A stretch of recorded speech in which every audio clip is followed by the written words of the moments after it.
Yes. तो सबसे पहले आप सबका स्वागत है इस स्पेशल सेशन में, जो आज हम लोग डॉक्टर पीयूष सक्सेना के सर के साथ कुछ अपडेट लेने वाले हैं कि जो सर का अभियान चल रहा है, जिसमें आप सबका सहयोग भी है, योगदान भी है, उसमें कहां तक प्रोग्रेस पहुंची है और what is required from our side. क्योंकि भगवान श्री कृष्ण जब गोवर्धन पर्वत उठा रहे थे तो उस समय जितने भी ग्वाल बाल थे, गोप गोपी थे, सबको उन्होंने बोला कि अपना अपना डंडा आप भी लगाओ, सहयोग की आवश्यकता है। राइट। तो आज लगभग वही संदर्भ है कि डॉक्टर पीयूष सक्सेना सर के इस अभियान में हम सभी उसी गोप गोपी की तरह सहयोग देने वाले हैं एक महान कार्य में। और वह महान कार्य होने वाला है दत्तक की जो प्रक्रिया है, गोद लेने की जो प्रक्रिया है, उसको कैसे आसान बनाया जाए। कभी कभी चीजों को बेहतर करने के चक्कर में कॉम्प्लिकेट हो जाता है। मैं कोई क्वेश्चन नहीं उठाना चाहता भारतीय न्यायिक प्रक्रिया क्या है या कोई रूल्स बना हुआ है क्या है, उसके मेरिट्स हैं, डिमेरिट्स हैं, लेकिन वो कुछ कॉम्प्लिकेट हो गया है चीजों को बेहतर करने की वजह से। आज उसको सरलीकरण की आवश्यकता है। जो रूल आज से 50 साल पहले था, 100 साल पहले, 1000 साल पहले था, उसकी आज के जगह पे, आज के दिन में उसकी कॉम्प्लिकेशन की आवश्यकता नहीं है। लेकिन हम लोग एक माइंडसेट में जीते हैं कि नहीं नहीं नहीं, जो पहला चीज है वो चेंज नहीं हो सकता, स्टेटस को बदलना नहीं चाहते, और चीजें धीरे धीरे बहुत ही ज्यादा नुकसानदायक हो जाती है समाज के लिए, ग्रोथ के लिए। डॉक्टर साहब का यही संघर्ष जो समाज के लिए हमेशा होता है, जिसके लिए डॉक्टर साहब जाने जाते हैं,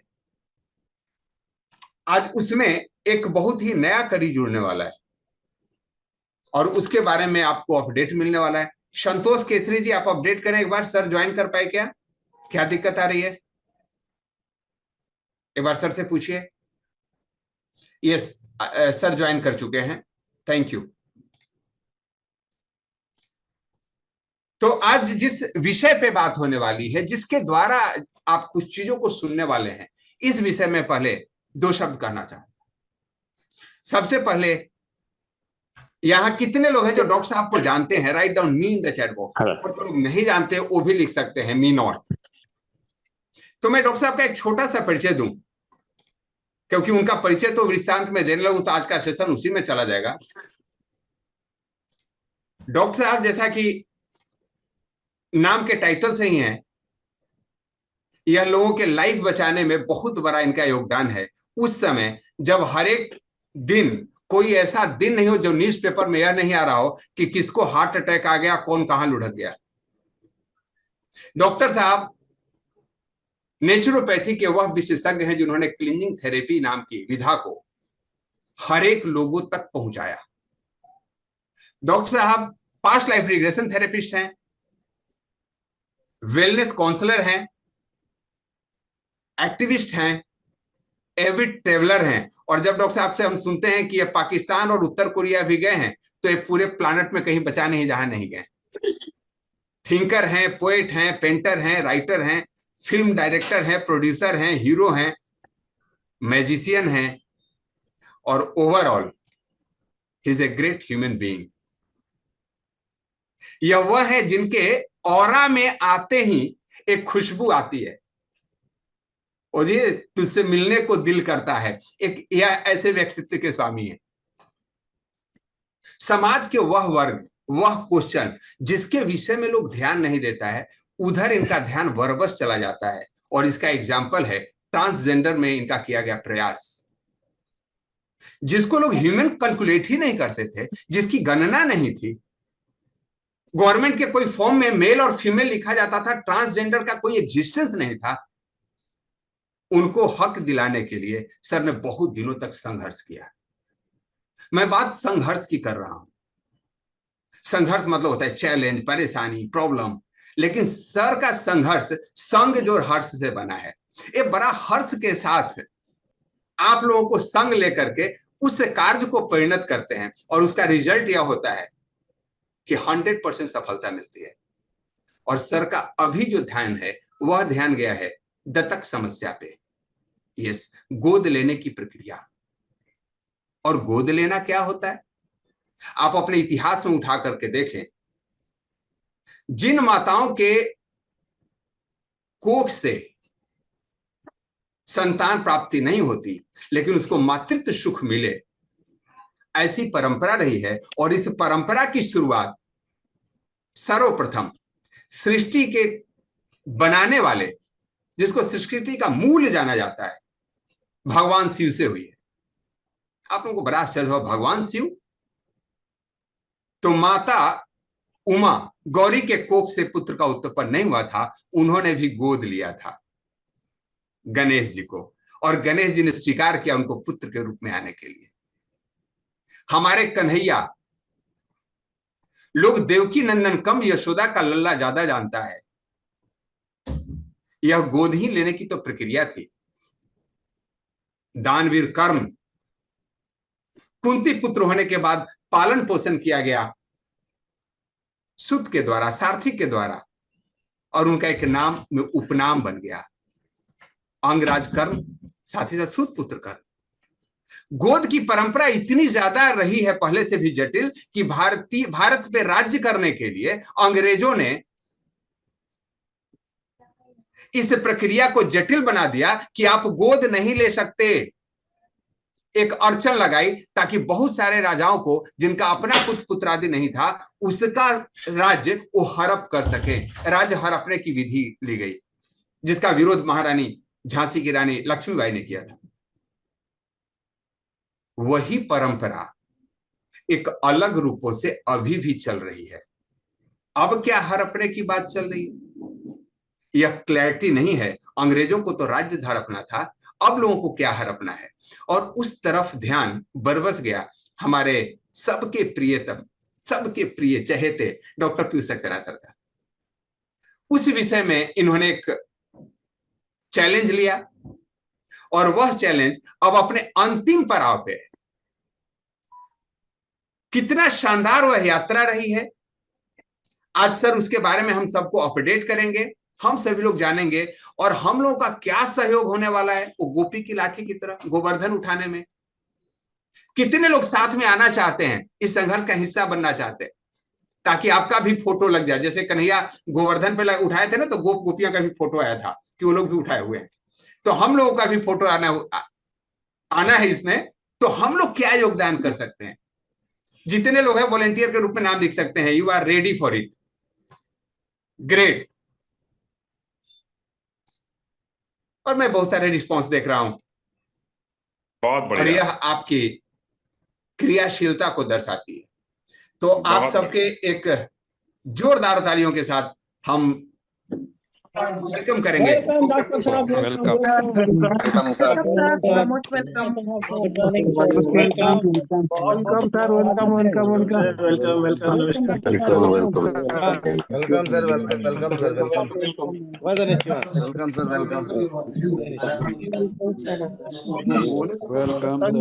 स्वागतम। जय Shri Ram.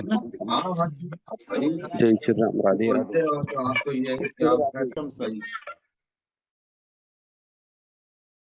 Good morning doctor साहब, एक बार जरा सा सर एक बार पुनः अनम्यूट कर लें। डॉक्टर साहब स्वागत है। Good morning, good morning. आवाज आई?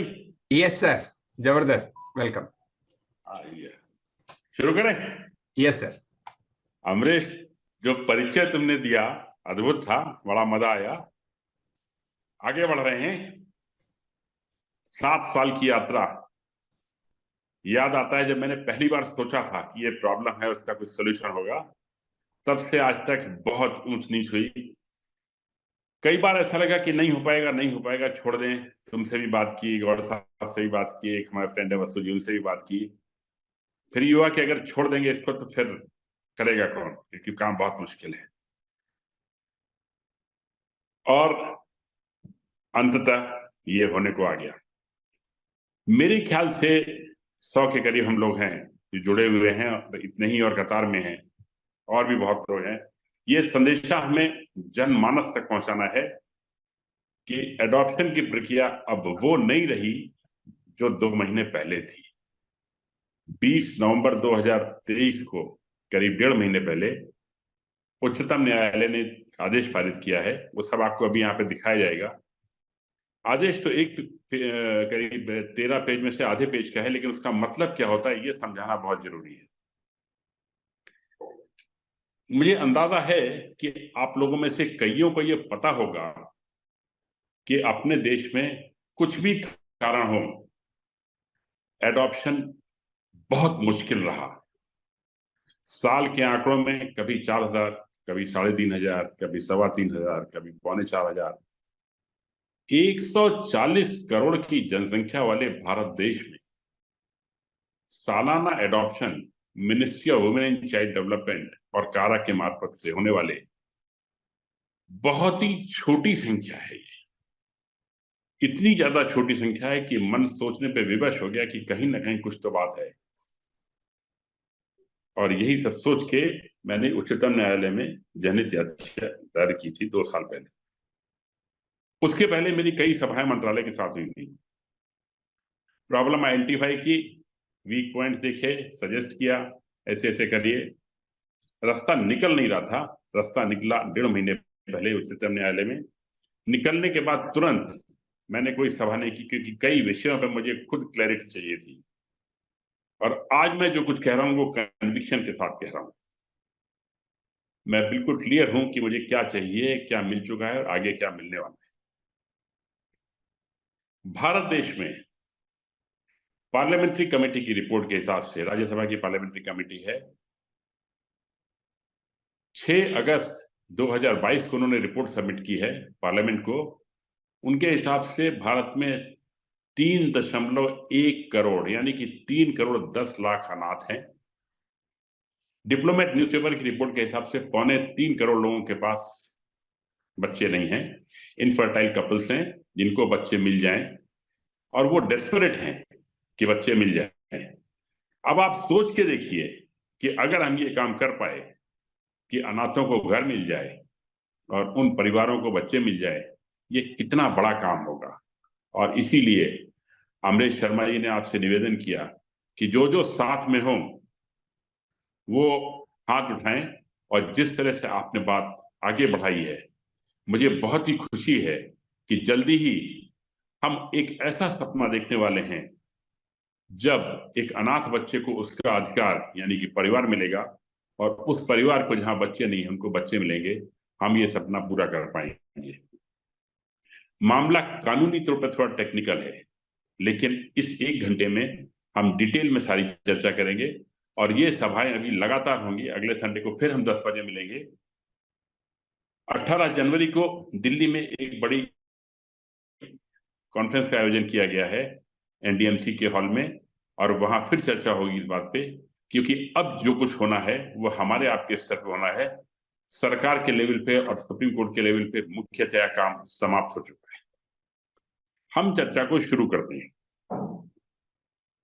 आज की तारीख में एडॉप्शन, ये जुवेनाइल जस्टिस एक्ट 2015, इसके रूल्स रेगुलेशंस वो मिला के उनके हिसाब से गवर्न होता है। इसके साथ ही एडॉप्शन, गार्जियनशिप, एक ये एक्ट है, इसमें गार्जियनशिप एंड वार्स एक्ट है, ये 1890 का एक्ट है। सर बैकग्राउंड ब्लर इसके होने के अलावा, कारण से दिख नहीं रहा आपका पुस्तक। अच्छा, ये जो कुछ नहीं दिख रहा है आप चिंता ना करें। हमारी वेबसाइट जो आपको मैसेज मिला है, हर्षिता कब तक एक्टिव हो जाएगी, उसमें सब कुछ मिलने वाला है। ये सब हम वहां डाल रहे हैं, और ये 1-2-3 सर, घंटे में आज हो शाम जाएगी। तक मोस्टली हो जाएगी। हाँ, और आज ये जो दोपहर कुछ भी बाद आप तक देख रहे सब हैं ये कुछ हो वहां पे जाएगा हो लाइव। जाएगा। हाँ, और उसके बाद आपके मेल का भी जवाब हम देंगे, क्योंकि हम सब के लिए ये मिशन है। ये है, सॉरी,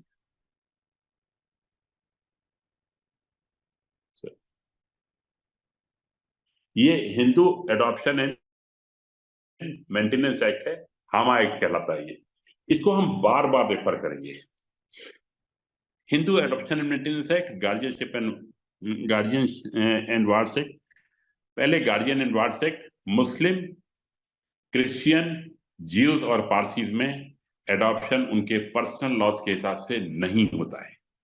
ये ध्यान देने वाली बात है। मुस्लिम, क्रिश्चियन, ज्यूज और पारसीज में उनके पर्सनल लॉज के हिसाब से एडॉप्शन नहीं होता है, उनके यहाँ गार्जियनशिप होती है।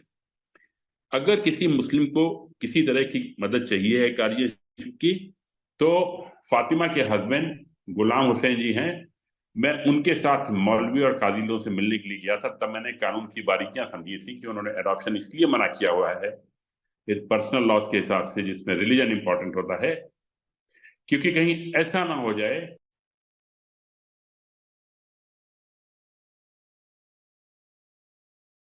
सर सर माइक आपकी म्यूट हो गया। साउंड नहीं आ रही सर, एक बार चेक कीजिए। सर आपका माइक म्यूट हो गया। अभी आ रही है? जी आ गया, अभी आ रही है। मुस्लिम्स में कहीं ऐसा ना हो जाए कि उनका ऐसा रिश्ता बनता हो कि मां का बच्चे से पर्दा हो। कारणों पे मैं नहीं जाता, मुझे सिर्फ इतना बताना है, मुस्लिम, क्रिश्चियन, पारसीज और ज्यूज के बारे में अगर किसी का कोई गार्जियनशिप का इश्यू है तो गुलाम हुसैन के थ्रू मुझसे संपर्क कर सकते हैं। अब आते हैं हिंदू पे। पर्सनल लॉज हैं, भारत एक सेक्युलर कंट्री है, वो सब अपनी जगह ठीक है, लेकिन जब रिलीजन की मैटर आती है तो पर्सनल लॉज ऊपर होते हैं। 1956 का ये act, Hindu adoption maintenance act, ये चर्चा में बार बार आएगा इस बार। अभी इसके अंतर्गत एडॉप्शन बहुत आसान होते हैं। किस हद तक आसान होते हैं ये हम आगे बताएंगे। Simply delivery of one child to other, दोनों हिंदू हों, कुछ छोटी मोटी कंडीशंस और हैं कि बच्चा 15 साल से कम का होना चाहिए, इस तरह का, दोनों हिंदू होने चाहिए, वो हम इश्यूज अभी क्लियर करेंगे। 2015 में जुवेनाइल जस्टिस एक्ट आया, एडॉप्शन इसका एक पार्ट था। उसमें सेक्शन 80, अभी हम दिखाएंगे उसको स्क्रीन पे आपको। सेक्शन 80 में यह बताया गया है कि जो भी कोई इलीगल एडॉप्शन करेगा उसको 3 साल तक की सजा या 1 लाख रुपए तक का जुर्माना या दोनों ये हो सकती है। पता नहीं कैसे, किस गलतफहमी के चलते, कारण हम भी नहीं पता, और पता भी होगा तो यहाँ चर्चा का मुद्दा वो नहीं है। डर के मारे हम किसी और तरीके से एडॉप्शन की बात सोचते ही नहीं थे।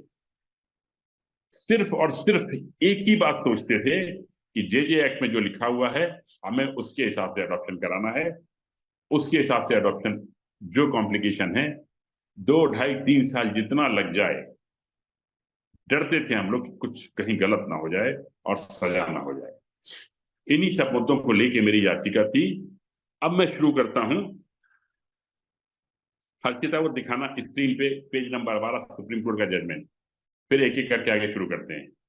पेज नंबर 12 पे आप देखिएगा सुप्रीम कोर्ट का जजमेंट दिखाया जा रहा है। ये सब चीजें हमारी वेबसाइट पे लोडेड हैं और ये सब चर्चा का विषय बनी वहां पे। अर्चिता पढ़ के सुनाना जरा। सब लोग देख पा रहे हैं मेरा स्क्रीन? यस हाँ, बहुत क्लियर आ रहा है।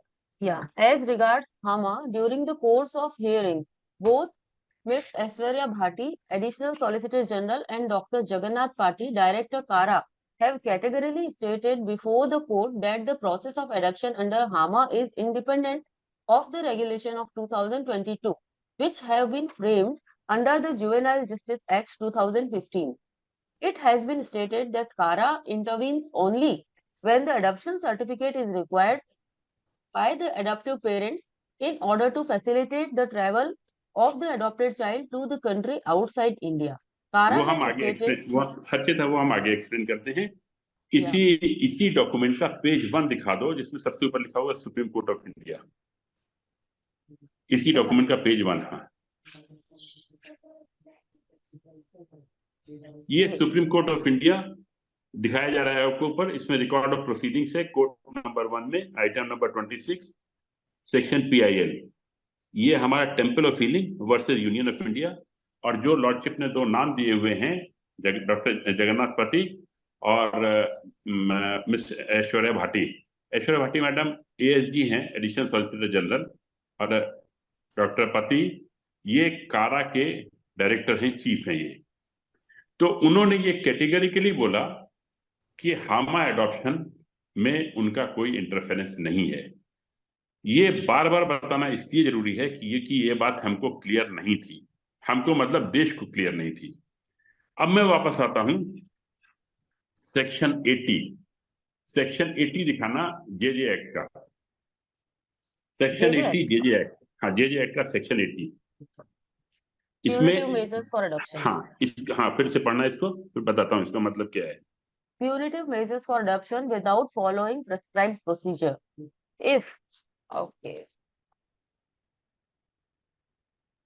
If any person or organization offers or gives or receives any orphan, abandoned or surrendered child for the purpose of adoption without following the provisions or procedures as provided in this act, such person or organization shall be punished with imprisonment of either description for a term which may extend up to 3 years or with fine of 1 lakh rupees or with both. देखिए मैं फिर से पढ़ रहा हूँ, इसका मतलब बिल्कुल क्लियर है कि अगर कोई व्यक्ति या ऑर्गेनाइजेशन लेता है या देता है कोई अनाथ बच्चा, एबंडन बच्चा या सरेंडर्ड बच्चा एडॉप्शन के लिए विदाउट फॉलोइंग द प्रोसीजर जो इस एक्ट में दिया हुआ है, जेजे एक्ट में जो दिया हुआ है, तो उसको 3 साल की जेल या 1 लाख तक का जुर्माना हुआ। ये एक्ट का प्रोविजन है। इसी के सहारे हम सब डरते रहे। अब आपने 2 चीजें देखी, सुप्रीम कोर्ट में दिखाया आपको कि हामा के केस में इनका कोई इंटरवेंशन नहीं है। दूसरा आपने देखा कि जेजे एक्ट से बाहर जो जाएगा कोई एडॉप्शन होगा तो हम, अब अगला दिखाना 56 1 और 3, जो इससे बाहर जाएगा वो गलत एडॉप्शन हो रहा है और ये सजा हो सकती है। अब आप देखिएगा सेक्शन 56 3 इसी जेजे एक्ट का ये सेक्शन है। सेक्शन 56 ना सर? ओके। हाँ 56 का पहले 1 दिखाना, फिर 3। हाँ ये जेजे एक्ट के 56 1 में दिया हुआ है, adoption shall be resorted to for ensuring right to family for the orphan. ये ध्यान देने की बात है, जो एक्ट होते हैं ये पार्लियामेंट बनाता है, जिसमें लोकसभा, राज्यसभा, राष्ट्रपति इनकी सहमति लगती है। कोई भी मिनिस्ट्री इन एक्ट के ऊपर नहीं जा सकती, ये ध्यान देने की बात है। एक्ट से जुड़े हुए रूल्स होते हैं, रूल्स मिनिस्टर की पावर में होते हैं जो बनाए जाते हैं। इस केस में क्या हुआ, हमने आपको दिखाया सेक्शन 80, फिर हमने दिखाया section 56, adoption shall be resorted to for ensuring right to family for the orphan, abandoned and surrendered children as per provisions of this act। इसका मतलब अनाथों को घर दिलाना, अधिकार दिलाना परिवार का, ये पार्लियामेंट ने एक्ट में निर्धारित किया हुआ है। समझने वाली बात है कि हमारे देश के नियम कानून इतने क्लियर थे कि उन्होंने अनाथों की इस समस्या को समझा और उनको ये अधिकार दिया। राइट टू फैमिली बहुत बड़ी चीज होती है, जैसे फंडामेंटल राइट्स हैं, फ्रीडम, एक्सप्रेशन, फेथ, वर्शिप, इन सब का, इसी तरह से राइट टू फैमिली दिया गया। अब हर्षिता इसका 56 3 पढ़ना, खोलना और 2 बार पढ़ना उसको। Nothing in this act apply. यही This one ना? हाँ A यही single or divorced. नहीं, नथिंग इन दिस एक्ट। हाँ, nothing in this act shall apply to the adoption of children made under provisions of Hindu Adoption and Maintenance Act 1956. हाँ बस हो गया, इतना ही है। हाँ नहीं, मैं इसको हाईलाइट करने की कोशिश कर रही थी। ठीक है, कोई बात नहीं। ये चीज बहुत ज्यादा इंपॉर्टेंट है। इस पूरे एक्ट में जितने सारे कानून दिए गए हैं ना, वो Hindu adoption and maintenance act पे अप्लाई करते ही नहीं है। यही बात सबसे ज्यादा ध्यान देने की है, और हम सब इसी गलतफहमी में थे कि हमने कोई भी एडॉप्शन इधर उधर कर दिया तो हम मर जाएंगे। सेक्शन 80 के अंतर्गत हमको 3 साल की जेल या 1 लाख रुपए का जुर्माना या दोनों हो जाएंगे। मुझे ये क्लियर करना है कि सुप्रीम कोर्ट का ऑर्डर आप देख रहे हैं और एक्ट के प्रोविजंस यहाँ पे आप देख रहे हैं, क्योंकि आप आगे जहां भी बात करें उनको ये क्लियर कर दें कि जेजे एक्ट के प्यूनिटिव प्रोविजंस हमारे ऊपर लागू ही नहीं होते हैं, न तो एक्ट की वजह से लागू होते हैं, और उसके ऊपर अब सुप्रीम कोर्ट का ऑर्डर है। मेरे ख्याल से मैं बिल्कुल क्लियर हूं कि मैं क्या कह रहा हूं। कोई संदेह हो तो चर्चा में हम आगे डिस्कस करेंगे। अगली चीज, एक बात अक्सर उठ रही है, orphan, abandon and surrendered children, ये हामा से अलग होते हैं। हामा एक्ट जो है हिंदू टू हिंदू के लिए है। उसके अलावा जो उसमें नहीं आते हैं उसकी कैटेगरीज हैं अलग। एक्चुअली जे एक्ट में उसकी 14 कैटेगरी दी हैं। उसमें से बेसिकली वो हैं जो कहीं से आइडेंटिफाई नहीं हो पाए कि कहाँ कैसे हैं। हमारा अभी उनसे कंसर्न नहीं है। हमारा अभी उनसे कंसर्न है जो हमारे 90% से भी ज्यादा एडॉप्शन हिंदुओं के आपस में होने हैं, वो उनके लिए एक सीधा सीधा रास्ता निकल आए, और जो निकल चुका है आप देख रहे हैं एक्ट के प्रोविजंस की वजह से। एक सेक्शन और दिखाना था आपको, उसके बारे में चर्चा बाद में करेंगे। सेक्शन 38 जहां पे लिया हुआ है लीगली फ्री फॉर अडॉप्शन, ये हमारे जे एक्ट का सेक्शन है। ये कि सारी प्रक्रिया को 2 महीने से 4 महीने के अंदर पूरा हो जाना चाहिए। मतलब 2 साल से कम का बच्चा है तो 2 महीने में, 2 साल से बड़ा है तो 4 महीने में। ये सारे इश्यूज हैं जो हम क्लियर करेंगे। एक ऑर्फन, एबंडन और सरेंडर्ड की बात कर दें। एबंडन सर यही वो वाला बच्चे ना, होते, 38 है ये। procedure हाँ for declaring a child legally free for adoption. हाँ, इसको भी पढ़ दो एक बार।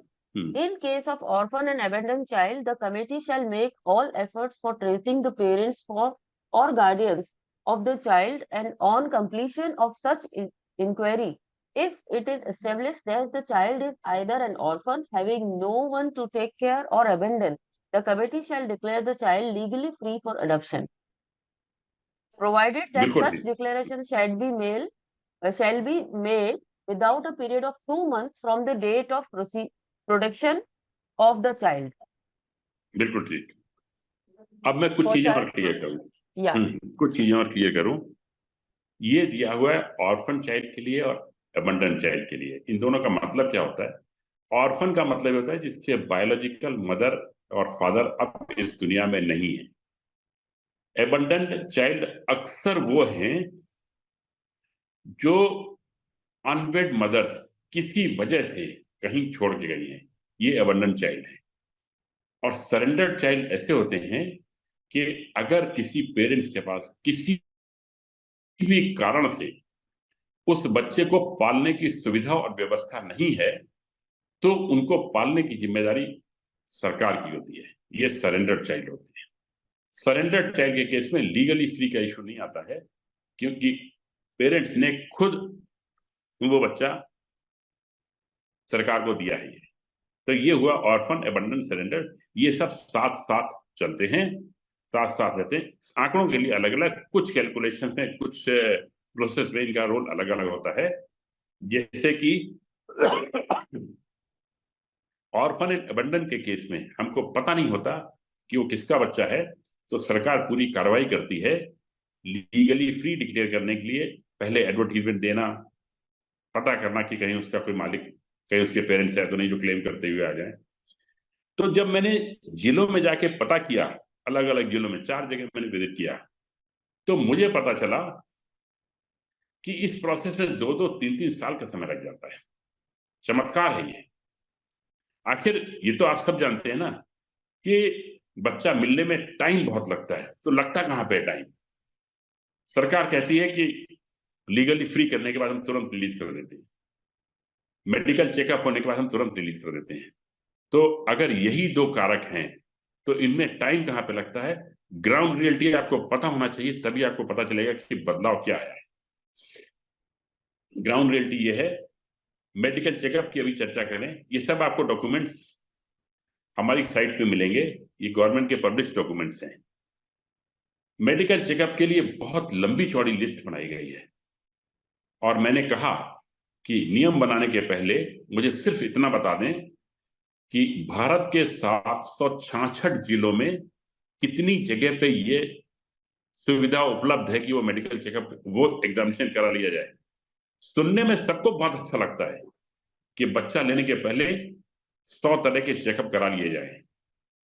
बहुत खुशी होगी अगर पेरेंट्स को आने के, बच्चा मिलने के पहले पता चल जाए कि क्या क्या चीजें कम है, क्या क्या चीजें ज्यादा है। ये सब प्रैक्टिकली सोचिए, हमारे 766 जिलों में 600 जिलों में वो सारी फैसिलिटी नहीं है, और 100-150 जिलों में है। मैंने जब पूछा कि फैसिलिटी नहीं होने पर क्या किया जाएगा, उन्होंने बताया कि वो पड़ोस के जिले में जाके चेकअप करा सकते हैं, प्रोविजन दिया हुआ है। प्रोविजन देना अलग चीज होता है और प्रैक्टिकली समझना अलग चीज होता है। पड़ोस का जिला 50 किलोमीटर दूर हो सकता है, बच्चा सरकार के पास CCICWC में है, वहां से वहां तक ले जाने का खर्चा कौन देगा? और खर्चा देने के बाद अस्पताल में रुकना, चेकअप कराना, रिपोर्ट लेना, ये सब प्रोसेस है। इन सब चीजों में बहुत टाइम लगता है, आज भी लग रहा है, क्योंकि रिपोर्ट इतनी डिटेल नहीं। रही बात दूसरी, लीगली फ्री फॉर अडॉप्शन की, आपने सेक्शन 38 में देखा, क्लियरली लिखा हुआ है 2 साल से कम के बच्चे के लिए 2 महीने में, 2 साल से बड़े बच्चे के लिए 4 महीने में प्रोसेस कंप्लीट हो जाना चाहिए। वहां कहीं ये रिक्वायरमेंट है ही नहीं कि उसका कोई एडवर्टीजमेंट दिया जाए। जिलों में जाके मैंने पूछा कि एडवर्टीजमेंट देने की प्रोसेस क्या है, तो अनऑफिशियली मुझे पता चला कि ये लोग आसानी से एडवर्टीजमेंट देते नहीं है। ये लोग इंतजार करते हैं कि जब 4, 6, 8 बच्चे हो जाएं, तब इकट्ठा एडवर्टीजमेंट देंगे, जिससे सरकार का पैसा बचेगा। और इसमें कितना समय लग जाता है आप भी सब समझ सकते हैं। इसके बाद मैंने अगला प्रश्न ये पूछा था, जितने एडवर्टीजमेंट देते हैं, क्या कभी आपके करियर में एक भी केस ऐसा आया जब रिस्पांस आया हो? जवाब था नहीं आया। क्यों नहीं आया? अनवेड मदर ने अगर बच्चा फेंका हुआ है, अबंडन किया हुआ है, तो कहां से जवाब आएगा उसका? सीधी बात है। मैंने कहा तो फिर देते क्यों हैं? पता चला कि रूल्स में लिखा हुआ है। इन सब बातों को जब मैंने टेकअप किया, तब जाके कई नतीजे सामने आए कि हाँ, इनको भी कंसीडर किया जाना चाहिए। दूसरा एक मुद्दा ये था, 2014 से आज पिछले 10 सालों में देश की हालत काफी बदल चुकी है। हर जिले का अपना अपना एक पोर्टल है, पोर्टल पे मिसिंग पर्सन डाटा है। मैंने कहा कि अगर आपको इतनी जरूरत पड़ती है तो मिसिंग पर्सन डाटा से इसको कंपेयर कर लीजिए। अगर वहां पे बच्चे के वेयर अबाउट्स मिल जाते हैं तो ठीक है, आप वहां दे दीजिए, नहीं तो इसको लीगली फ्री मान लीजिए। और उसके बाद पेरेंट्स को देने के टाइम भी तो आप अंडरटेकिंग लेते हैं ना, कि अगर रियल क्लेमेंट आ जाता है इतने पीरियड के अंदर तो उसको वापस करना होगा। मैंने कहा इस प्रोसेस को स्लो फास्ट करने के लिए और क्या क्या किया जा सकता है, वो सोचना शुरू कीजिए। बहुत ही हर्ष का विषय है कि वो सब चर्चाएं बहुत एक्टिवली शुरू हो गई हैं। 2 केस और सुनाता हूं आपको जो मैंने सुप्रीम कोर्ट में कोट किए थे कि हमारा कानून कैसा है और क्या हो रहा है। 2 भाई हैं, एक का नाम राम, एक का नाम श्याम। राम रिच है, वेरी वेल ऑफ, लेकिन कोई संतान नहीं है उसकी। श्याम सिद्धांतों से बंधा हुआ एक ईमानदार आदमी है, जिसके 3 बच्चे हैं और वाइफ फिर फैमिली में है। 9th मंथ चल रहा है, उसके पास डिलीवरी के लिए पैसे नहीं है। वो भाई से पैसे मांगने के लिए तैयार नहीं है, भाई उसके लिए कुछ भी कर दे, भाई से उसको पैसे लेने ही नहीं। प्यार का रिश्ता है, लेकिन सिद्धांत की बात है। किसी कारणवश श्याम डिसाइड करता है कि ये नई संतान राम को दे दी जाए। श्याम राम से बात करता है, राम कहता है हाँ बिल्कुल ठीक है। राम की तो खुशी का कोई ठिकाना नहीं है, उसके घर में दीपक जलने वाला है। तुरंत राजी हो जाता है वो। राजी होने के बाद राम शाम को उसी इवनिंग में फ्रूट बास्केट भेजता है कि बहू के खाने पीने का ख्याल रख लो। श्याम सिद्धार्थों से बंधा हुआ है, वो कह देता नहीं हमें कुछ भी नहीं चाहिए, बहू अपने भाग्य का खाएगी, बच्चा आपका है, आपको समय पे मिल जाएगा, आप अस्पताल का बिल 22,000 रुपए का है, एक्सपेक्टेड है, वो पे कर दीजिएगा। ये बातचीत दोनों के बीच में चालू हो जाती है। वक्त आता है, डिलीवरी होती है, राम ले जाता है। हाँ, एक चीज और, ये फैसला होने के बाद राम पूरे घर में, मोहल्ले में ये अनाउंस कर देता है कि उसके घर में बच्चा आने वाला है, सब लोग खुश हैं। राम व्यापारी है, वेल टू डू है, उसके कोई दुश्मन किसी तरह से उसका फोन टेपिंग पे डाला देते हैं, जिसमें ये कन्वर्सेशन टेप हो जाता है पार्ट्स में कि हाँ भाई 22,000 दे देंगे और बच्चा ले लेंगे। कन्वर्सेशन हमेशा पार्ट्स में होता है। राम के घर बच्चा आ जाता है, राम को पता नहीं चलता कि उसका कन्वर्सेशन टेप हो चुका है। बच्चा आने के बाद जब सब जश्न खत्म हो रहा होता है, 10-15 दिन के बाद सब सेटल हो रहा होता है, तब उसके अगेंस्ट FIR लॉन्च हो जाती है कि उसने 22,000 रुपए देके बच्चा खरीदा है। केस अभी भी चल रहा है, बाई द वे आपको बता दूं। हम कहाँ पे हैं आपको इस दर्द का अंदाजा होना चाहिए, इसलिए मैं ये सब बता रहा हूं। एक दूसरा केस, ये भी बिल्कुल सही है, इन सबको मैंने सुप्रीम कोर्ट में कोर्ट किया था, इसी तरह से बताया था। एक हाईली एजुकेटेड कपल, उम्र 32 साल और 35 साल, अंधेरी लोखंडवाला के निवासी हैं। हस्बैंड का पैकेज कुछ 35-40 लाख का होगा पर एनम का। शादी के 3 साल हो चुके हैं, संतान नहीं है। अप्लाई किया, नंबर आया, सोशल वर्कर आता है, प्रश्न पूछता है। प्रश्न पूछे जाने वालों में सब कुछ है, प्रॉपर्टी कितनी है, शेयर्स कितने हैं। प्रोस्पेक्टिव एडॉप्टिव पेरेंट की वो लेडी सब डॉक्यूमेंट दिखाती है। हम और आप भारतीय कल्चर के हैं, जहां पे शादी के 6 महीने बाद या 1 साल बाद शुरुआत इस बात की होती है कि भाभी और चाची पूछना शुरू करती हैं, गुड न्यूज कब आ रही है, गुड न्यूज कब आ रही है। कारण कुछ भी हो, जब गुड न्यूज नहीं है तो एक एम्बेरसमेंट क्रिएट होता है। उस लेडी के सामने क्या है, उस लेडी के सामने वो जो आया हुआ है सोशल वर्कर, उसको आशा की वही एक किरण दिखाई देती है कि हाँ इसके हर्षिता ये स्क्रीन से हटा लो शेयरिंग वाला। उसको इस यही एक किरण दिखाई देती है आशा की। 1 मिनट,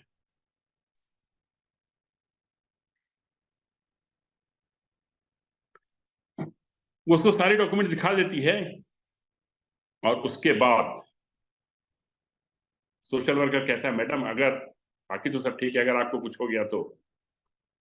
ये सेंटेंस सुन के समझ में नहीं आता उस लेडी के क्या जवाब देगी।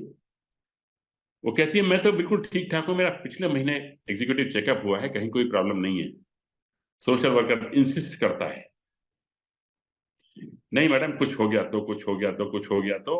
और लेडी समझ जाती है कि कोई और रास्ता नहीं। वो कहती है मेरा इंश्योरेंस है, मेरे हस्बैंड टेक केयर कर लेंगे।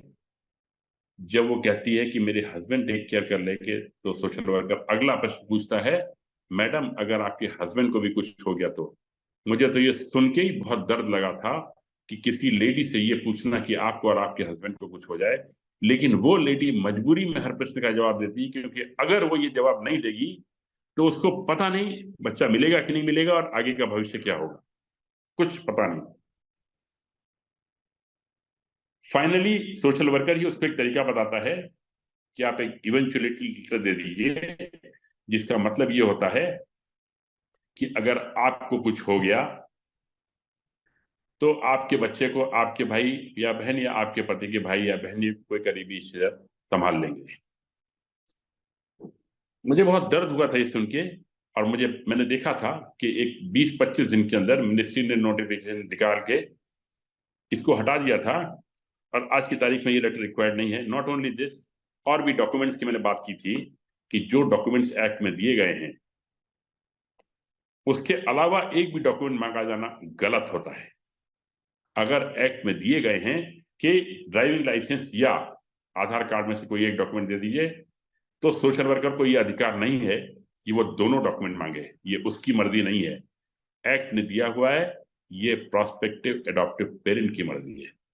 और ये डॉक्यूमेंट्स की बात मैं इसलिए कर रहा हूं क्योंकि कई बार PAN card, Aadhaar card, voter ID card, driving licence, इस पे नाम की स्पेलिंग में छोटे मोटे लैप्सेस हो जाते हैं। जैसे अग्रवाल है, AGAR भी लिखा जाता है, AGRA भी लिखा जाता है, दोनों सही हैं। लेकिन अगर पैन कार्ड पे AGRA है और ड्राइविंग लाइसेंस पे AGARWL है, तो वो मिसमैच कह देते हैं, वो कहते हैं इसको करेक्ट करा लीजिए, और हम और आप भी जानते हैं कि कितना मुश्किल होता है करेक्ट कराना। इन सब इश्यूज का निराकरण हुआ। अब मैं क्विकली आता हूं Hindu adoption and maintenance act क्या है, क्योंकि सेक्शन 56(3) में आपने देखा कि जेजे एक्ट का कोई भी रोल बिल्कुल भी नहीं है Hindu adoption and maintenance act के लिए, जिसके लिए हम डरते रह जाते थे। दूसरी बात, हर एक्ट किसी न किसी मिनिस्ट्री का होता है, ये जानना भी बहुत इंपॉर्टेंट है। हर एक्ट किसी न किसी मिनिस्ट्री का होता है, वही मिनिस्ट्री उस एक्ट का माई बाप होती है। Juvenile justice act ministry of women and child development का है, ministry of women and child development का है। हिंदू मेंटेनेंस एक्ट हामा और GWA गार्जियंस इन वार्ड्स एक्ट, ये दोनों act ministry of law and justice के हैं। मतलब ये कि दूसरी मिनिस्ट्री के एक्ट पे हाथ लगा पाना, टच कर पाना भी ये इनका काम है ही नहीं। इसके लिए हम लोग इतना सोचा करते थे। ये लॉ एंड जस्टिस का एक्ट है। इसकी बैकग्राउंड बता दूं, ministry of women and child development 17.5 साल पुरानी मिनिस्ट्री है। ये 2006 में नई बनी थी। इसके पहले ये मिनिस्ट्री ऑफ होम का पार्ट हुआ करती थी। जब नई मिनिस्ट्री बनी तो वो एक्ट ट्रांसफर नहीं किए गए। और एक कारण है, हामा में रूल मेकिंग पावर्स नहीं है, इसलिए इस मिनिस्ट्री ने इसके साथ, हाँ, इस मिनिस्ट्री को अधिकार नहीं था। और ये subject allocation of business rules में, जिसमें मिनिस्ट्री को विषय बांटे जाते हैं, एलोकेशन ऑफ बिजनेस रूल्स 1961, उसमें चिल्ड्रन और ऑर्फन्स, ये विषय ministry of women and child development के हैं। तो जब उनके विषय हैं तो उनको देखना है, लेकिन एक्ट दूसरी मिनिस्ट्री के पास है, इसलिए इसमें कोई चेंज कर पाना संभव नहीं है। वैसे भी मैंने पता किया इसमें कोई चेंज करने जा रही है। अब सवाल ये उठता है कि हिंदुओं में आपस में एडॉप्शन कैसे हो सकता है। सबसे सक्सेसफुल एडॉप्शन जो माइथोलॉजी में अमरीश ने बताया वो है। इसके अलावा गांव में आज भी अक्सर ऐसा हो जाता है, एक भाई के पास ज्यादा बच्चे हैं, एक के पास कम है, चलो तुम हमारा बिटिया पाल लो, तुम हमारा लड़का पाल लो, ऐसा हो जाता है। वो सब के सब एक्ट के हिसाब से पूरी तरह से वैलिड है।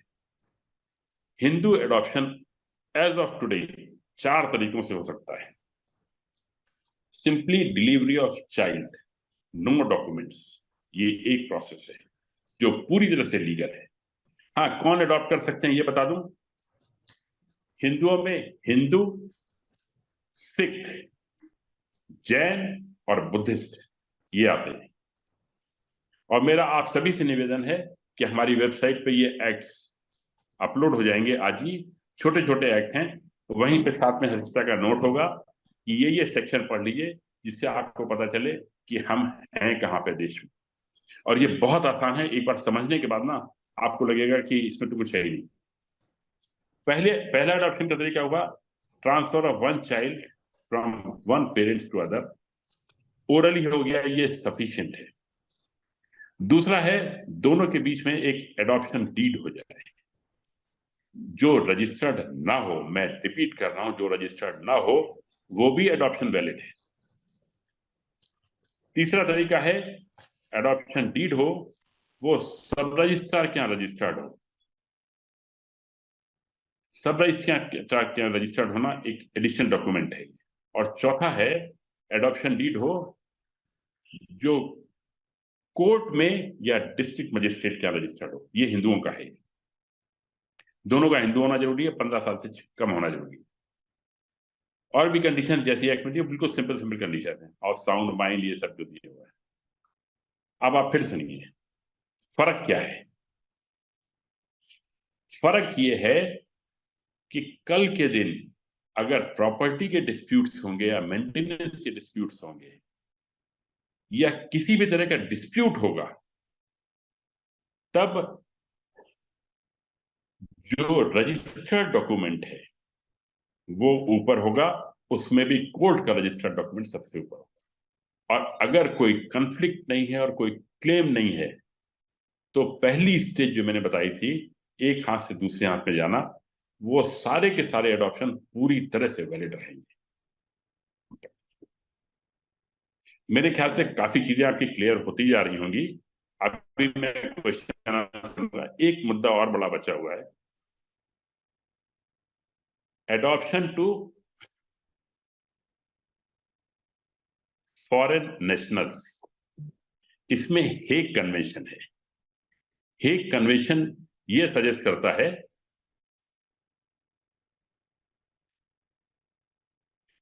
कि अगर एक नेशनलिटी से दूसरे नेशनलिटी में लोग जा रहे हैं बच्चे के एडॉप्शन के लिए, तो बहुत ज्यादा रूल्स, रेगुलेशंस, प्रिकॉशंस बनाए गए हैं। 1993 में हेग, एम्स्टर्डम, वहां पे ये रूल्स बनाए गए। इंडिया उसका सिग्नेटरी है। इसका मतलब एक जगह से दूसरी जगह बच्चा जाने का यह है कि काफी कुछ हद तक वही प्रोसेस लंबी वाली, एनओसी, दिस दैट। मैंने इसमें एक बात उठाई। मैंने कहा जो फॉरेन नेशनल्स हैं इनको दो कैटेगरी में बांट लीजिए। पहली कैटेगरी वो है जिनका भारत देश से कुछ लेना देना नहीं है। कोई अफ्रीका का है, कोई मोजाम्बिक का है, कोई साउथ अमेरिका का है, उनसे कोई भारत से लेना देना नहीं। 7 पुश्तों में वो पहली बार भी कभी इंडिया आए ही नहीं। दूसरे हैं विदेशी फॉरेन नेशनल्स को जो पीआईओज हैं, पर्सन्स ऑफ इंडियन ओरिजिन है। Foreign nationals पीआईओज, persons of Indian origin, उनके पास ओसीआई कार्ड है, ओवरसीज सिटीजन ऑफ इंडिया। ये कार्ड उनके हाथ में है। ओसीआई क्या होते हैं ये जान लीजिए। आप सपोज जहांगीर आर्ट गैलरी देखने जाते हैं या बायकला पे जू जाते हैं, कई जगहों पे ऐसा होता है कि इंडियन नेशनल के लिए टिकट 10 रुपए है और फॉरेन नेशनल के टिकट 500 रुपए है। कई जगह पे होता है, रेवेन्यू अर्निंग के लिए करते हैं सब। लेकिन जब फॉरेन नेशनल के लिए वो 500 रुपए का होता है तो वहीं पे एक क्लॉज होता है कि ओसीआई यानी कि ओवरसीज सिटीजन ऑफ इंडिया, यानी कि वे फॉरेन नेशनल्स जो पर्सन्स ऑफ इंडियन ओरिजिन हैं, उनके पास ओसीआई कार्ड है तो वो 10 रुपए का ही टिकट खरीदेंगे। इसी तरह से उनको ये भी छूट है कि वो इंडिया में बच्चा जब अडॉप्ट करेंगे तो हिंदू एक्ट के हिसाब से करेंगे, हिंदू एडॉप्शन मेंटेनेंस एक्ट के साथ। उनके लिए कोई स्पेशल कानून लागू नहीं होगा। इस लास्ट वाले मैटर के लिए एक इशू और आया है। ये तो माना गया क्योंकि इसमें मिनिस्ट्री ऑफ होम अफेयर्स का एक सर्कुलर है। इसमें किसी को भी डिटेल्ड जानकारी चाहिए हो इस पूरी चर्चा के बारे में, हिंदू एडॉप्शन मेंटेनेंस एक्ट के बारे में, जेजे एक्ट के बारे में, वो 1 हफ्ते तक मैं ये मेल खुद चेक करूंगा, खुद जवाब दूंगा। मेल आईडी भी आपके स्क्रीन पे आ जाएगा, आप मेल भेज सकते हैं। लेकिन मेरा निवेदन होगा कि पहले एक्ट को ध्यान से पढ़ लें, इससे संबंधित क्वेश्चन हो तो कम से कम में एक्सप्लेन कर दूंगा। ये हुई पर्सन्स ऑफ इंडियन ओरिजिन की बात। मैंने इसमें केस कोट किए कि एक एनआरआई है, वो 10 साल से इंग्लैंड में रह रहे हैं, वो खाली डिलीवरी के लिए इंडिया आते हैं। तो अपने बच्चे को तो ले जा सकते हैं ना, इसमें कौन सा कानून रोकता है? जब एनआरआई अपने बच्चे को लेके जा सकता है तो एडॉप्टेड चाइल्ड को क्यों नहीं ले जा सकता? क्योंकि एडॉप्शन की डेफिनेशन है कि पुराने परिवार से रिश्ता खत्म करना और नए रिश्ते परिवार से रिश्ता जोड़ना। और ये डेफिनेशन क्या होती है इसका एक मतलब समझ लीजिए। एक बच्चा है, वो ए फैमिली से बी फैमिली में आता है। अक्सर करके ए फैमिली गरीब होती है और बी फैमिली वेल ऑफ होती है। एक बच्चा ए फैमिली से बी फैमिली में आता है, ए फैमिली गरीब है, बी वेल ऑफ है। जो एडॉप्शन खत्म होने के बाद ए फैमिली को कहीं से करोड़ों रुपए मिल जाते हैं। लेकिन जो बच्चा एडॉप्शन में जा चुका है, अब उसका ए फैमिली से कोई कनेक्शन नहीं रह जाता, ये लॉ है। तो वो चाहकर भी उन करोड़ों रुपयों में कोई हिस्सेदारी नहीं बना सकता, क्योंकि उसके सारे संबंध ए फैमिली से टूट चुके हैं और बी फैमिली में आ चुके हैं। ये पूरी प्रक्रिया जो आप देख रहे थे अभी, इसकी स्टेज ये है, इंटरिम ऑर्डर जो आपको दिखाया गया था सुप्रीम कोर्ट का, वो था सामने आपके। इसके बाद अब अगली सुनवाई 12 फरवरी को होगी, यानी कि करीब 5 हफ्ते के बाद। और अगली सुनवाई के साथ एक आध हियरिंग और हो सकती है। सुनवाई कुछ अब इन लाइनों पे होगी कि कुछ फाइन पॉइंट्स छोटे मोटे और रह गए हैं, जिनको मैं सरकार के साथ चर्चा करना चाहता हूं, और उसमें भी रास्ता निकालेंगे, जेजे एक्ट का भी निकालेंगे। और फॉर्चुनेटली सरकार का रुख अब बहुत पॉजिटिव है कि हाँ, ये समस्या है, इसका समाधान होना चाहिए, और जो भी बच्चे हैं उनको घर मिलना चाहिए यथासंभव, और पूरी तरह से इसके प्रयास जारी हैं। छोटे मोटे इश्यूज आ रहे हैं जिनको हम लोग रिजॉल्व कर रहे हैं। 12 फरवरी का ये है। उसके पहले 18 जनवरी को हम यहाँ पे दिल्ली में एक सभा कर रहे हैं, और अगर आप लोगों में से किसी को इनवाइट, मुझे पता नहीं मिला है कि नहीं मिला, नहीं तो हम ग्रुप में डाल देंगे, वो पहुंच जाएगा। जो लोग भी पहुंचना चाहें आ सकते हैं। इनवाइट अभी मैं 1 घंटे में डाल दूंगा। जनरल इनवाइट है दिल्ली में, वहां भी सब सवाल जवाब और तमाम सरकारी गवर्नमेंट ऑफिशियल्स, लीगल लिमिनरीज, ये लोग सब आएंगे, विषय पर चर्चा करेंगे, प्रश्नोत्तर होंगे उसमें। अब मैं फर्स्ट राउंड के लिए ओपन करता हूं, किसी का कोई भी क्वेश्चन हो वो पूछ सकते हैं। हाँ, एक वो रह गई थी बात हिंदुओं का। हाँ, हर्षिता 2BB,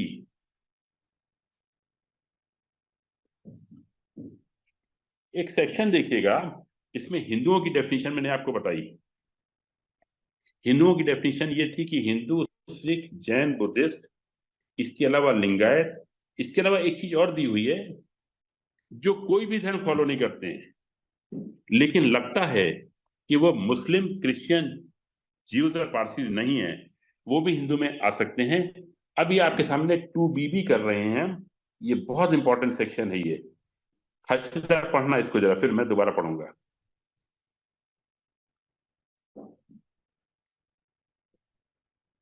सर ये जेजे एक्ट में है क्या 2BB? नहीं नहीं, हिंदू वाले में, हिंदू हामा में है।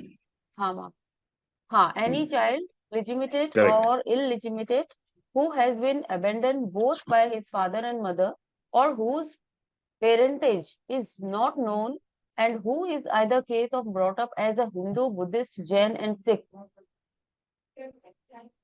and any person Correct. who is convert or reconvert to the Hindu, Buddhist, Jain, or Sikh religion. अब मैं इसको फिर से पढ़ रहा हूं। एनी चाइल्ड, लेजिटिमेट और इलेजिटिमेट, ये ह्यूमन राइट्स के हिसाब से बच्चे को अधिकार दिए गए हैं। कोई भी बच्चा जो शादी के बाद हुआ हो या शादी से अलग हुआ हो, any child who is legitimate और illegitimate who has been abandoned both by his father and mother, ये जरूरी है कि फादर और मदर दोनों ने छोड़ा हो।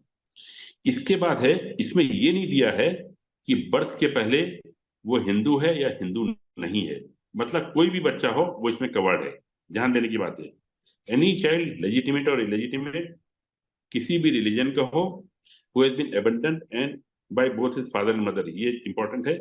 और जिसका पेरेंटेज नहीं पता है, whose parentage is not known, and who in either case is brought up.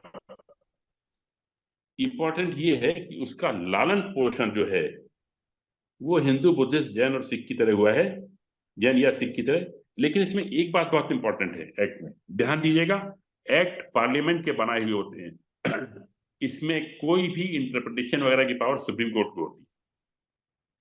Ministry इसमें कुछ दाएं बाएं नहीं कर सकती, पावर ही नहीं होती इसमें।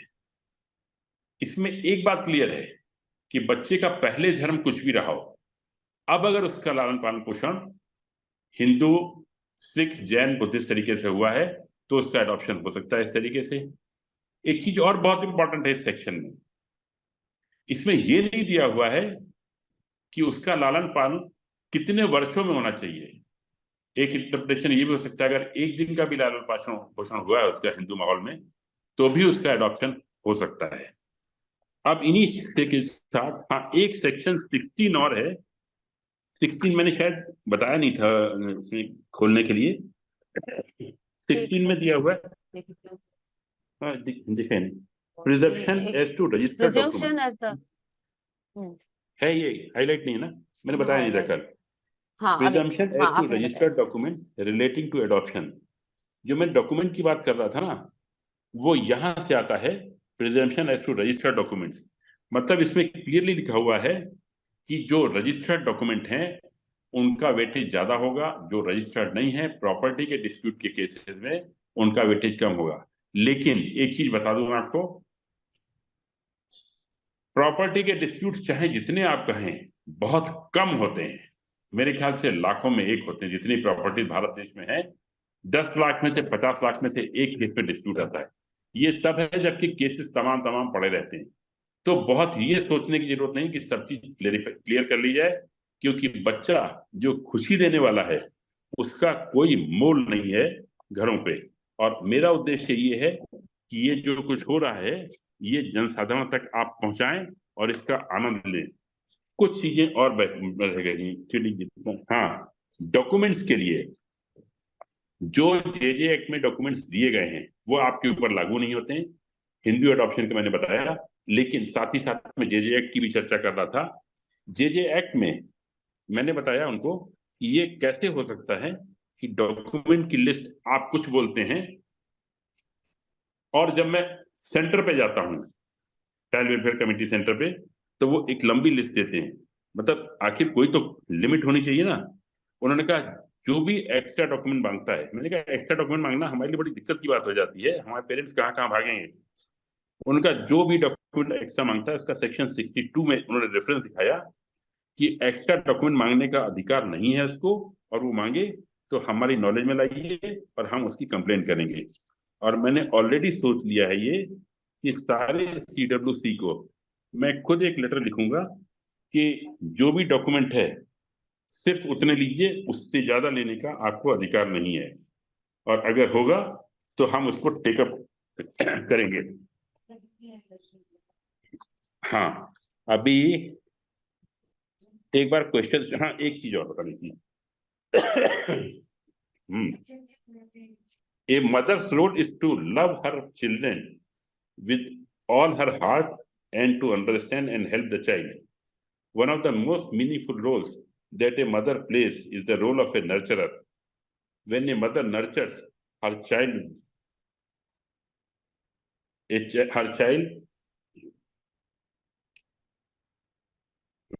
when a mother nurtures her child well and goodness are awakened in the child's heart. ये माँ का रोल है। फादर का रोल है, fathers play a vital role in the development of his child's emotional well-being. Children also look up to their father for security, both physical and emotional. Children want to make their fathers proud, and an inward father promotes their inner growth and strength.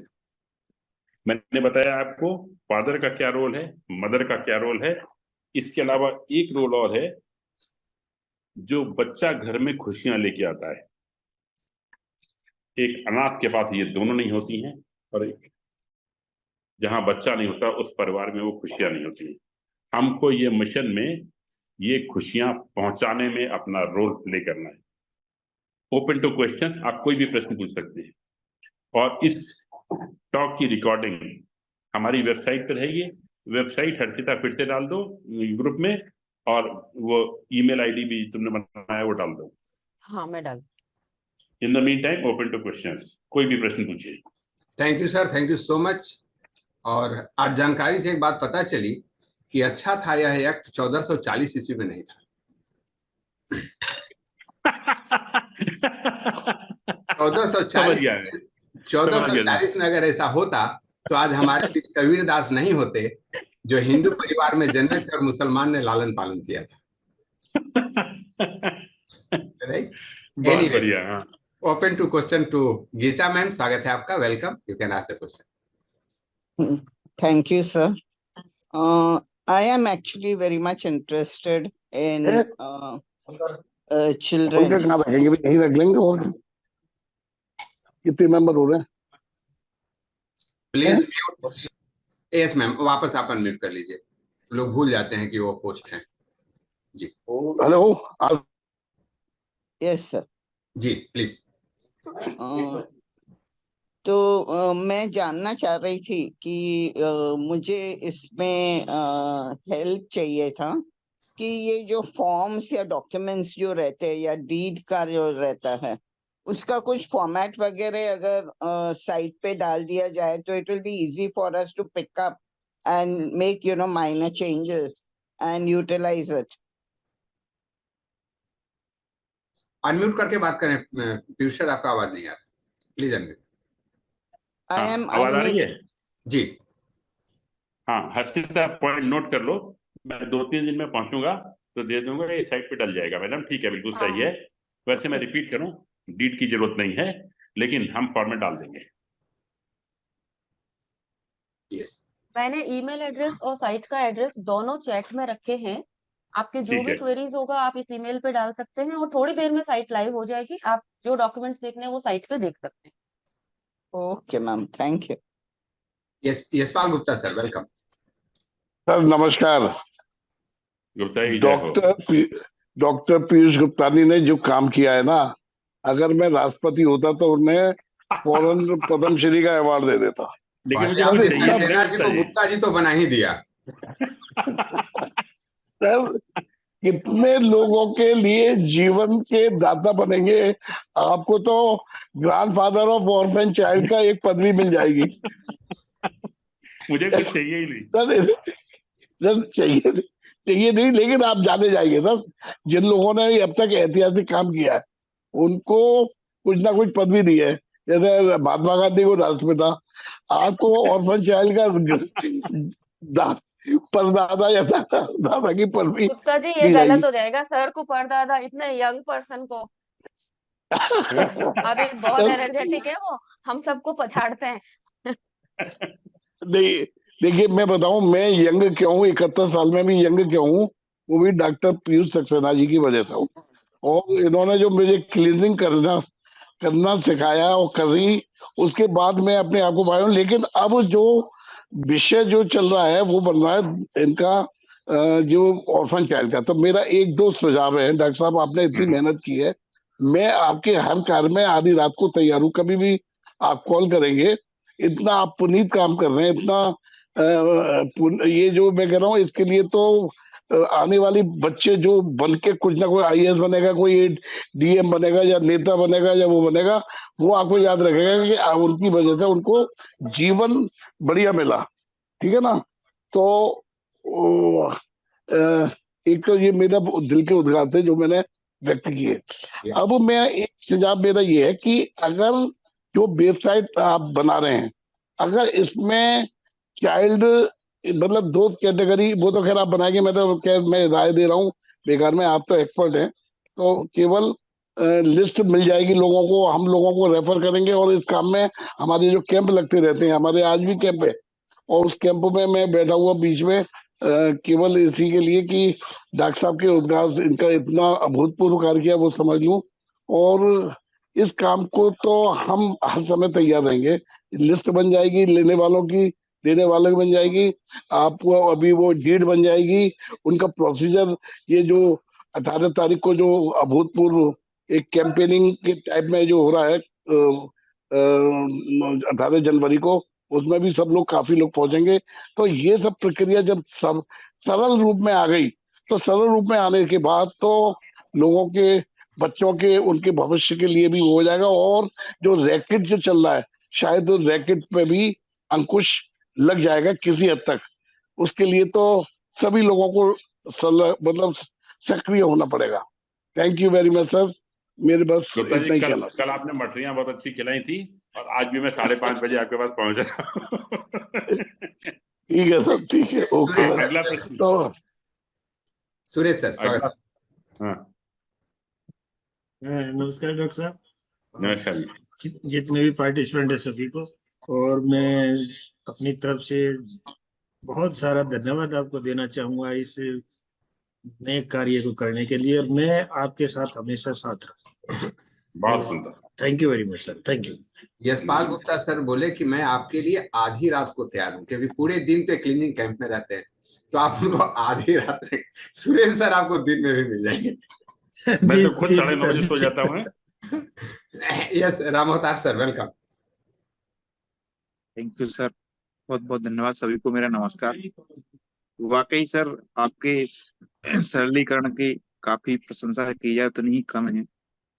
जब से आपने ये step उठाया था, मैं तभी से इसकी वेटिंग में था, और 2-3 ऐसे दंपति हैं जिनको इसकी आवश्यकता है, जो मेरे टच में हैं, और मैं उनको यही दिलासा दिला रहा था कि ये प्रोसेस चल रही है और बहुत जल्दी इसके अच्छे रिजल्ट हमको मिलने वाले हैं, क्योंकि इसका सरलीकरण होने वाला है। वाकई सर, जितना हम सोच नहीं सकते, आप उस जहाँ हम सोचते नहीं वहां से आप सोचना शुरू करते हैं, और आपने बहुत ही बड़ा पुण्य का कार्य किया है कि 3 करोड़ 10 लाख लोग हैं और उनमें से 3.25 करोड़ लोगों को घर मिल जाता है सर। वाकई इससे बड़ा पुण्य का कोई काम नहीं है। इसके लिए सभी पार्टिसिपेंट की तरफ से मैं आपको बहुत बहुत धन्यवाद देता हूँ सर। लेकिन ये सवाल मेरा सर इसमें यही है कि इतने लोग हैं, दंपति हैं, इनको साइट के थ्रू हम अप्रोच करेंगे या इनके प्रोसेस के लिए पहला स्टेप हम क्या अपनाएंगे? मैं बताता हूँ आपको। मुझे आप लोग मदद करने की बात कर रहे हैं, मुझे सिर्फ इतना चाहिए कि लोगों तक ये बात पहुंच जाए कि ये सरलीकरण हो चुका है, क्योंकि आपने देखा ये इतना आसान नहीं है लोगों को बता पाना। इस चीज को बताने में मुझे 1.25 घंटा लग रहा है, सारे यंत्रों के सहारे कि हम आपको सेक्शन दिखाते जा रहे हैं, और ये हमको ही करना है। सरकार का काम इसमें करीब करीब खत्म हो चुका है, और सुप्रीम कोर्ट का भी काम करीब करीब खत्म हो चुका है। उन्होंने एक परमिशन दे दी, बस अब बहुत कुछ बचा नहीं है इसमें।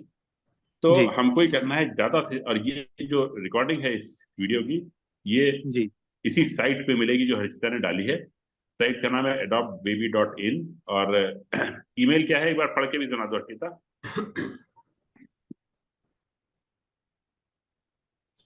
जब यूट्यूब पे डालेंगे सर, उसके डिस्क्रिप्शन में भी ये सारा कुछ डाल दिया जाएगा। डिस्क्रिप्शन पे, हाँ, और हम adopt अगले संडे baby को फिर फोन। हाँ सर, बोलिए आप। ईमेल एड्रेस क्या है एक बार बोल के भी सुना दो। हाँ, मैं बोलती हूँ। इस चैट बॉक्स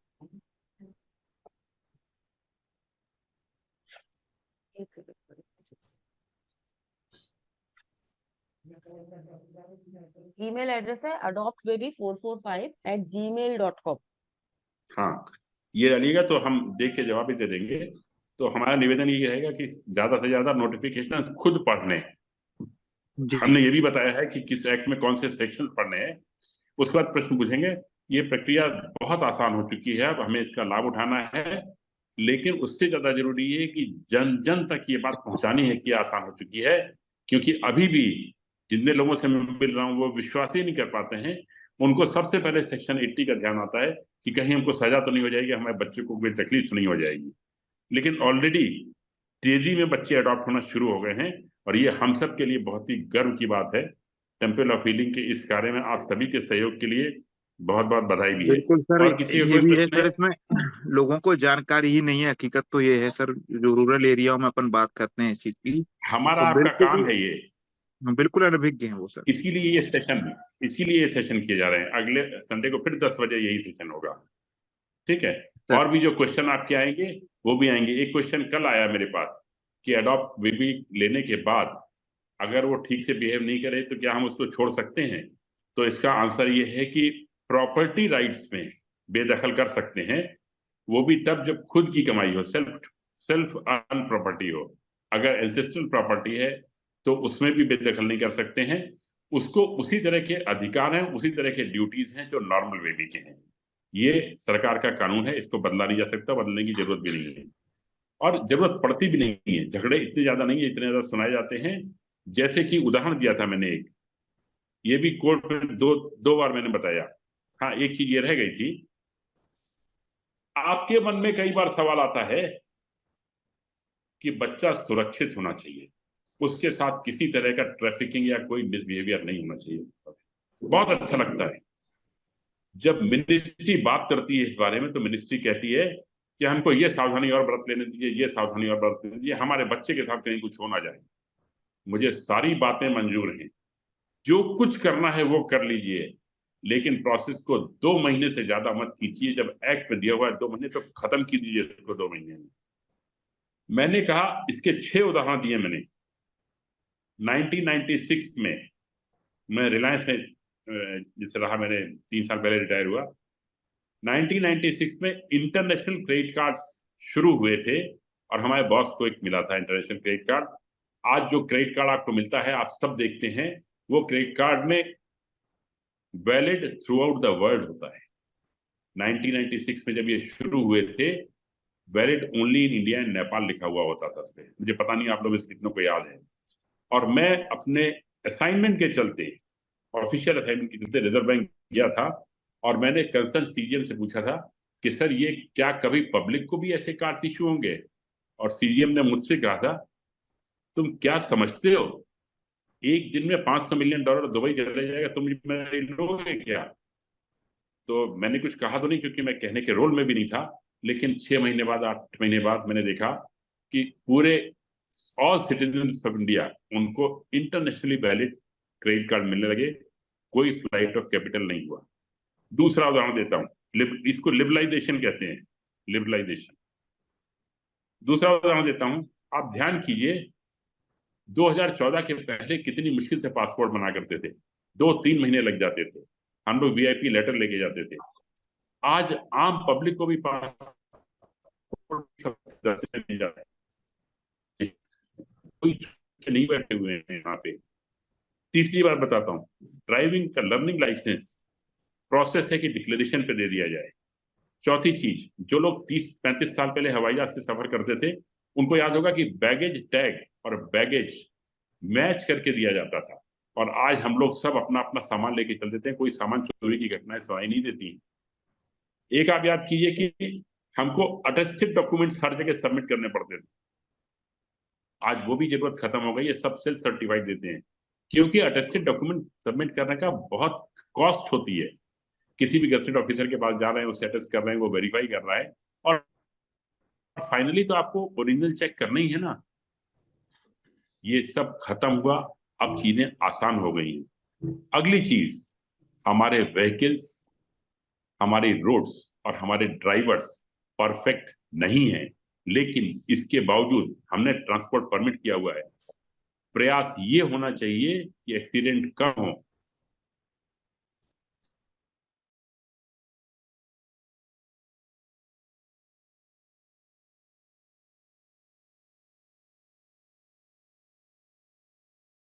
के पास बच्चा, हर बच्चे के पास परिवार। और कोई प्रश्न बताइए? संजू जी, आप अनम्यूट। Thank you sir. मेरा 2 क्वेश्चन है सर। मान लिया जाए कोई गरीब आदमी है और उसके पास बच्चा नहीं है और लेना चाहता है, तो वो क्या ले सकता है? उसके लिए कोई अलग सा कानून बनेगा क्या? और मैं आपको अगर पहले भी क्लियर कर दूं। सर, हाँ, अगर हम बच्चा लिए हैं और प्रॉपर्टी तो है और बच्चा ले लिए, तो क्या अपना बच्चा की तरह, जैसे अपना बच्चा को हम रखते हैं नॉर्मल सा, अगर बदमाशी करता है तो उसको डांट फटकार करते हैं, या बड़े होने पर बदमाशी करे तो उसे प्रॉपर्टी में हिस्सा नहीं दे देते हैं, चाहे नहीं कानून बना है इंडिया में कि नहीं देना है तो नहीं देना है, तो क्या उस बच्चे के साथ में भी ऐसा है कि हम उसे डांट कर या 2 थप्पड़ देकर समझा बुझा कर अपना बच्चा के जैसे करें? हमने ठीक, मैडम को प्रश्न समाप्त हुआ आपका? जी हेलो, प्रश्न समाप्त हुआ आपका? जी जी। अमरीश, ये मैडम कौन है? ये संजू कुमारी जी हैं पटना से, ये अपने पार्टिसिपेंट हैं। इनको चॉकलेट दी जाए। जी, बहुत बढ़िया प्रश्न, बल्कि पहली बार प्रश्न आया है इस पूरी सभा में, पहली बार प्रश्न आया है। इनकी चॉकलेट मैं तुम्हारे घर पे पहुंचा दूंगा, इनको पटना जाने पे दे दूंगा। मैडम, मैं बता रहा हूँ पूरी कहानी आपको। बहुत बढ़िया प्रश्न है। पहली चीज, जो बच्चा आपके घर में आता है, ऐसे कुछ केसेस सुनाने बहुत जरूरी हैं। एक केस मैंने किया था 35 की एज पे, उन्होंने बच्चा अडॉप्ट किया और उसके पहले 3 साल की मैरिज में बच्चा नहीं हुआ था। अडॉप्ट करने के 2 साल के बाद नॉर्मली बच्चा हो गया, ठीक है। और जब बच्चा हो गया तो जो अडॉप्टेड बच्चा था वो नेचुरल बेबी को तंग करने लगा, क्योंकि लगता था उसको कि ये हमारी स्पेस लेने आ गई है। पहली चीज, अडॉप्टेड बच्चे को हर वही अधिकार प्राप्त है जो नेचुरल बच्चे को है, इसमें कोई फर्क है ही नहीं। आप बिल्कुल डांट फटकार सकते हैं, आप अपने बच्चे की तरह से रह सकते हैं। रही बात क्रुएल्टी की, बच्चों की के ऊपर क्रुएल्टी को लेके कुछ अलग कानून बने हुए हैं, ठीक है। उसमें जो नेचुरल बच्चे के ऊपर लागू होते हैं वही एडॉप्टेड चाइल्ड के ऊपर लागू होते हैं, कोई भी फर्क नहीं है। अब रही बात आपकी, गरीब व्यक्ति बच्चा ले सकता है कि नहीं, एडॉप्शन की पूरी प्रोसेस में, खासतौर से हिंदू एडॉप्शन एक्ट में तो कहीं भी कोई पैसे का रोल है ही नहीं। जेजे एक्ट में जरूर है, उनके यहाँ फीस है, स्टैंडर्ड फीस है, 50,000 की है वो फीस है। लीगल में फिर 10,000 रुपए एडवोकेट का जो भी लेते हो। लेकिन हिंदू एडॉप्शन मेंटेनेंस एक्ट में कहीं भी बच्चे की कोई फीस नहीं है। अगली चीज, हम बच्चे के एडॉप्शन प्रोसेस में पेपर वर्क और पॉलिसी क्लियर करने के लिए ये हम प्रयास जरूर करेंगे, लेकिन मुझे नहीं लगता कि हम बच्चों की उपलब्धता के बारे में कुछ करा पाएंगे। ऐसा हमारा कोई इंटेंशन नहीं है। कानून में जो कुछ क्लैरिफिकेशन चाहिए हो वो आप हमको बताइए, हम हर वक्त उपलब्ध रहेंगे इसके लिए। मैडम, क्लियर हुई बात? जी sir, thank you sir. Welcome madam. जहां तक धनी और गरीब का सवाल है, अब जमाना बदल गया है। नहीं तो पहले धनी के बच्चे ही गरीब एडॉप्ट करते थे, चाहे महारानी कुंती का बच्चा हो या वसुदेव और देवकी का बच्चा। यस, रमेश पांड्या सर, स्वागत है, वेलकम।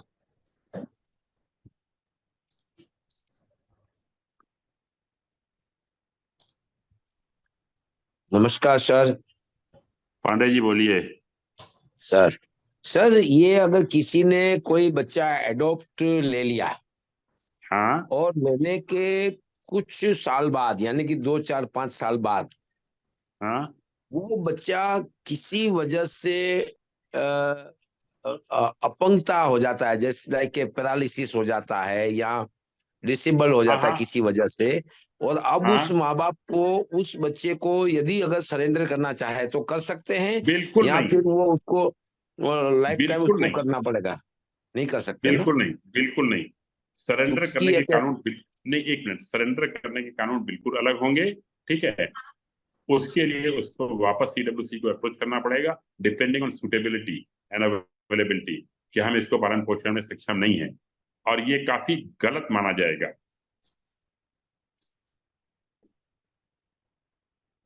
ठीक है। आपकी माइक बंद हो गई पांड्या सर।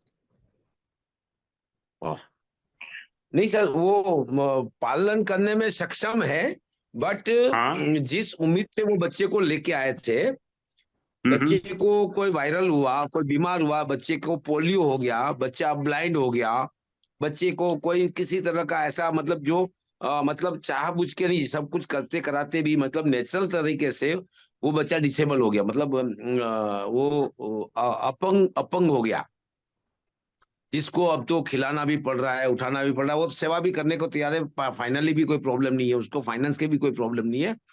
बट जिस उम्मीद से वो बच्चे को बड़ी उम्मीद के साथ में लेके आया और उसके साथ में ट्रेजेडी हो गया, नहीं तो इसमें सबसे बड़ी बात पंडित जी ये आती है कि फिर क्या है, एडॉप्टेड दोबारा चाइल्ड, दूसरा कोई बच्चा वो बच्चे को भी रख ले और फिर कोई दूसरा बच्चा भी लेना चाहे तो फिर वापस उसको ये चांस मिल सकता है क्या लेने का? सुनिए एक मिनट, ये बहुत विचित्र प्रश्न है, लेकिन मैं जवाब मेरे दे रहा सामने हूँ। है सर, मेरे घर के सामने है ये, कैसा ये बेचारे को हम लोग देखते हैं सर, हम मतलब हमें इतना उसके लिए सम्मान है और इतना, मतलब हम क्या वो देख के सरेंडर हैरान हो करना जाते हैं। चाहते हैं? क्या नहीं वो नहीं नहीं सरेंडर? सरेंडर नहीं नहीं, ये तो सरेंडर तो मैंने अपनी ओर से पूछा कि क्या उसका क्या हो सकता है करके, और वो नहीं, एक उन्होंने। मिनट, मैं आपको वैसे बता दूं, नॉर्मली यस कोई भी सरेंडर नहीं करना चाहता।